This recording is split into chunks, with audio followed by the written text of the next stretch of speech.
Welcome back नाजरीन। बात कर लेते हैं कराची शहर के अंदर जिसका जहां दिल आता है वो गोलियां चलाता है, और फिर हम ये देखते हैं कि कहीं आपे से बाहर कहीं स्ट्रीट क्रिमिनल्स हो जाते हैं, तो कहीं बाअसर जो नौजवान हैं ख़ानदानों के वो होते दिखाई देते हैं, कानून को रोनते दिखाई देते हैं। अब मामला क्या है, इसके ऊपर थोड़ी सी बात कर लेते हैं। ये शार फैसल पे किस तरह नौजवान जो लड़के हैं उनका तनाज़ा बना और क्या मामला था, हमारे क्राइम रिपोर्टर ताहिर अब्बासी हैं, उन्होंने हमें ज्वाइन किया है। ताहिर बताइएगा, आपके पास क्या तफसीलात हैं?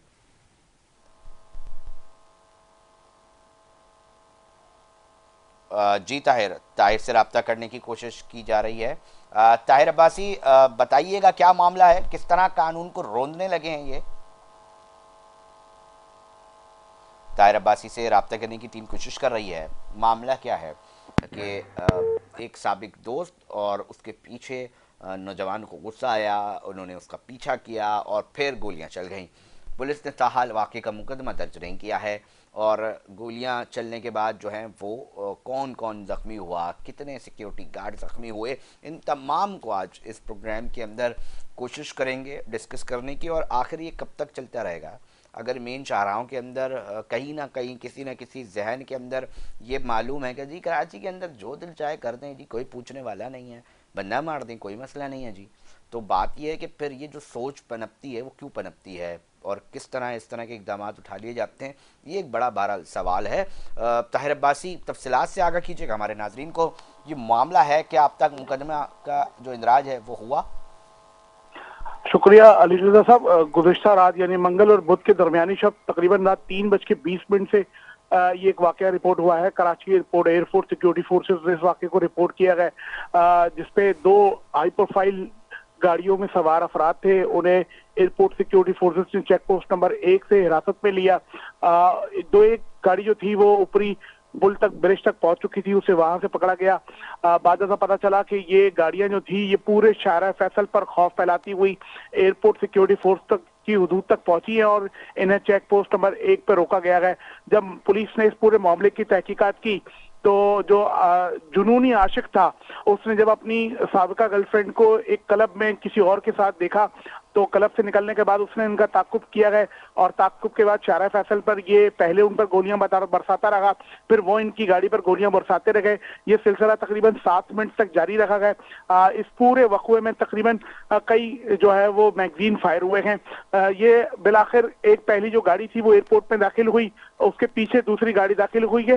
फायरिंग की इत्तलात के बाद जो ही सिक्योरिटी फोर्सेस अलर्ट हुई हैं, दोनों गाड़ियों में सवार जो अफराद थे उन्हें हिरासत में लेकर बाकायदा तौर पर इनके मुतालिक कलमबंद की गई सूरत हाल और फिर इन्हें एयरपोर्ट पुलिस के हवाले किया गया है। मरीर पुलिस इस मामले पर तहकीकात कर रही है। पुलिस हुक्काम इस सूरत हाल से मुतालिक बताते हैं कि एक गाड़ी थी जिसमें दरीन खान नामी शहरी फरार था, सवार था। ये फायरिंग कर रहा था, ये गाड़ी की पिछली सीट पर बैठा हुआ था। साथ ही मुस्तफा बादाई और मोहम्मद हसन ये दूसरी गाड़ी में सवार थे। ये तीनों सिक्योरिटी गार्ड्स हैं। इनके कब्जे से एक छोटा हथियार है, 2 SMGs हैं और 2 222 राइफल पुलिस से बरामद किए। ये महंगे तरीन जदीद हथियार हैं और सैकड़ों की तादाद में इनसे छोटी और बड़ी गोलियां मिली हैं। बताया ये गया है पुलिस को कि जो पहली गाड़ी में सवार खातून थी उसका जुनूनी आशिक उसके पीछा ताकुब कर रहा था और उनकी जानिब से पहले फायरिंग की गई, बाद दूसरी जानिब से भी फायरिंग की गई है। लेकिन इस पूरी सूरत हाल में जो शारा फैसल पर एक बड़ा तवील रास्ता है जो इंतहाई हसास कहलाता है, कई मरतबा दहशत गर्दाना हमले इस रास्ते पर हो चुके हैं और 6 अक्टूबर के रोज जो है वो कराची एयरपोर्ट के करीब एक बलूचिस्तान लिबरेशन आर्मी की जानिब से धमाका किया गया था। इस पूरी सूरत हाल के बाद बड़े हथियारों से लैस ये 2 गाड़ियां बाआसानी शारा फैसल तक होती हुई एयरपोर्ट पहुंची और बिला चेकिंग ये एयरपोर्ट के अंदरूनी रास्ते तक ऊपर तक पहुंच गई। मलीर पुलिस ने अब तक 18 घंटे हो चुकी हैं, इसका मुकदमा दर्ज नहीं किया गया और जो इस तरीके की इत्तलात हैं कि इस मामले को अफाम तफहीम के साथ जो है वो हल करने की कोशिश की जा रही है। खुदा ना खास्ता अब तक तो इत्तलात नहीं आई है। ये शारे फैसल का जरा बता दीजिएगा हमारे नाजरीन को भी कि कौन से रास्ते के अंदर ये गोलियां बरसा रहे थे जनाब मौसूफ, और फिर अगर इनकी गोली से कोई राहगीर, कोई बच्चा जान से चला जाता, कोई शहरी चला जाता, तो फिर कौन जिम्मेदार था? और ये खौफ की अलामत बन रहे हैं शारे फैसल के अंदर, जिस तरह आप बता रहे हैं ताहिर कि गोलियां चला रहे हैं और कहीं ना कहीं किसी ना किसी जहन के गोशे के अंदर ये बात तय है कि जनाब कौन कौन उखाड़ेगा हमारा। अली रज़ा साहब, ये गोरा कब्रिस्तान के करीब से दोनों के दरमियान झगड़ा शुरू हुआ है और इस झगड़े का की वजह बनने वाली जो खातून है वो एयरपोर्ट के करीब उतरकर फरार भी हो गई थी। बाकायदा पुलिस को उसने हिरासत में ले लिया है। पुलिस इस मामले पर जब तफ्तीश कर रही है तो बहुत शदीद दबाव है। ये सूरत हाल कराची एयरपोर्ट के रास्तों पर पहली बार नहीं हुई है। तकरीबन 5 किलोमीटर का ये रास्ता है और उस हुदूद में कई थाने लगते हैं जहाँ दाखिली और खारजी रास्तों पर पुलिस की नफरी तैनात होती है। लेकिन 3:20 पर जब ये गाड़ियां वहां से सवार हुई है तो अफसोसनाक सूरत हाल ये रही कि पुलिस इन गाड़ियों को रोकने में नाकाम रही थी और ये गाड़ियां बासानी एयरपोर्ट तक पहुंच गई हैं। इतने जदीद हथियारों के साथ ये लोग शहर में खौफ फैलाते रहे, लेकिन पुलिस पर दबाव है। मलिर पुलिस इस मामले को एफएम और तफहीम के साथ हल करने की कोशिश कर रही है क्योंकि इक़दाम कत्ल का मामला है। इसमें 2 सिक्योरिटी गार्ड जख्मी भी हैं, 5 हिरासत में भी हैं। ये मामला इंतहाई हसास बताया जा रहा है। एक खानदान का ताल्लुक बुगटी और दूसरे का बादाई कबीले से बताया जा रहा है। दोनों बलूचिस्तान के ताकतवर खानदान समझे जाते हैं। ताहिर अब्बासी, डिफेंस में भी कुछ अरसे कबल इसी तरह का वाक़या रिपोर्ट हुआ। कहने की बात यह है कि कब तक मतलब आप क्या मैसेज दे रहे हैं लोगों को? क्यों कानून की पासदारी को यकीनी नहीं बनाया जाता? क्यों जज्बात इतने उठ जाते हैं कि इस इंतहाई इक़दाम जो है वो उठाने पड़े होते हैं? तो ये जो नौजवान हैं, इनसे इब्तदाई तौर पे पुलिस की जानब से कोई तफ्तीश की गई, उसमें क्या बातें चीज़ें सामने आई हैं और अब तक एफआईआर क्यों नहीं काटी गई? क्योंकि ये एक बड़ा सवाल है।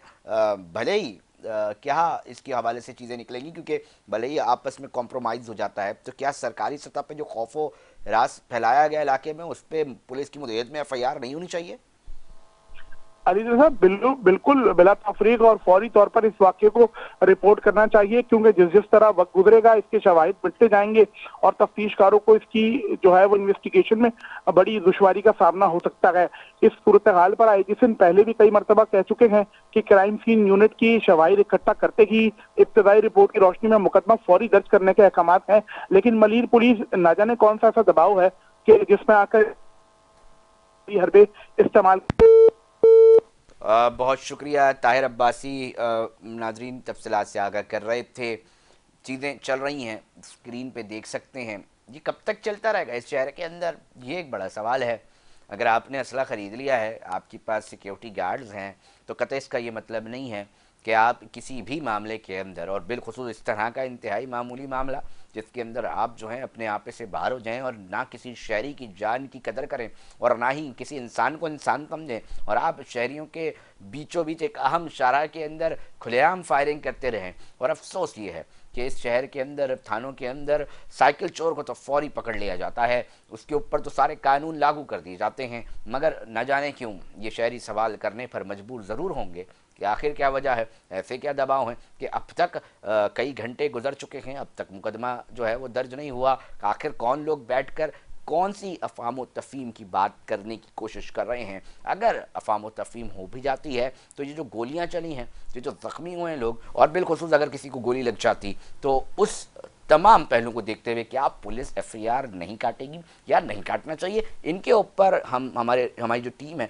वो यकीनी तौर पे नज़र रखेगी। नाज़रीन, प्रोग्राम का वक्त इख्तिताम की तरफ पहुंच चुका है। अपनी मेज़बान अलीज़ा को दीजिए इजाज़त। हम मुख्तलिफ शोज़ के साथ आपके साथ आते हैं, आपके पास लेकर आते हैं, आप तक पहुँचाते हैं, मगर कोशिश ये है कि आप अपना फीडबैक हमारे सोशल मीडिया अकाउंट पर लाजमी दें। अब जब तक हम बात में अक्सर व बेशतर ये कहते हैं कि बहुत सारी चीज़ें होती हैं, मगर वक्त जो है वो इख्तिताम की तरफ पहुंच जाता है। अपना बहुत ख्याल रखिएगा। अल्लाह ने के बाद।